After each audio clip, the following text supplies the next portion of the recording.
Nobel পুরস্কার করমুক্ত করা হয়েছে। নির্লজ্জতার তো নাজমুল ভাই একটা সীমা থাকে, তাই না?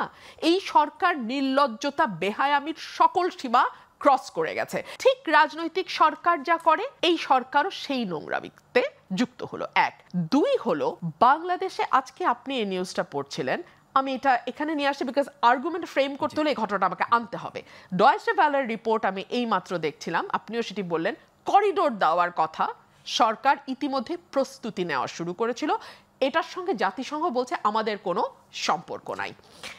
সরকারে যে প্রস্তুতি নেওয়া শুরু করেছে, কত মিথ্যাবাদী একটা সরকার হতে পারে তার প্রত্যেকটা উপদেষ্টা, এবং লাস্টলি গিয়ে তারা যেই অবস্থান নিল সরকার, সেটা হচ্ছে না আমরা কোনো করিডোরের দিকে যাচ্ছি না, আমরা একটা হিউম্যান কি বলবো চ্যানেল, একটা হিউম্যান চ্যানেল আমরা তৈরি করব। সেটা কে বললেন?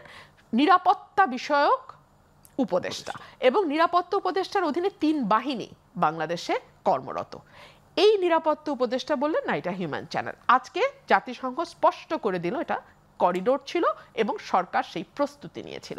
আবার বলছে জাতিসংঘ জড়িত ছিল, আবার জাতিসংঘ জড়িত ছিল না।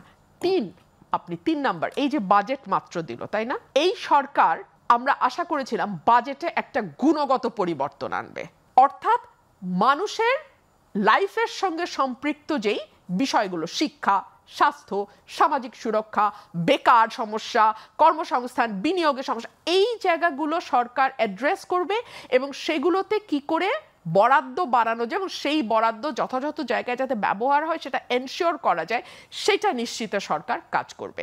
কারণ আমাদের রাজনৈতিক সরকারের ব্যাপারে সবসময়, বিশেষ করে গত 15 বছরে আমাদের ভীষণ কমপ্লেইন ছিল, শিক্ষা খাতে বরাদ্দ জিডিপির 6% হওয়ার কথা, সেটা মাত্র আমাদের 2%-এর মতো।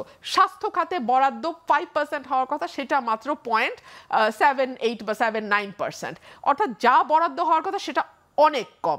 সামাজিক সুরক্ষা খাতে অনেক কিছু, পেনশন, ভাতা, গ্র্যাচুইটি সব কিছু মিলিয়ে টিলিয়ে অনেক বড় অঙ্ক দেখানো হয়, কিন্তু একেবারে সত্যিকার অর্থে গরিব মানুষের হাতে পৌঁছায় তার 10 ভাগ বা 20 ভাগের 1 ভাগ। সেই জায়গাতে যদি পরিবর্তন সরকার আনতো, ওই বৈষম্যটা দূর করতে পারতো, তাইলে আমরা বুঝতাম যে না, সরকার সত্যিকার অর্থে একটা পরিবর্তন বা একটা সংস্কারের দিকে যাচ্ছে।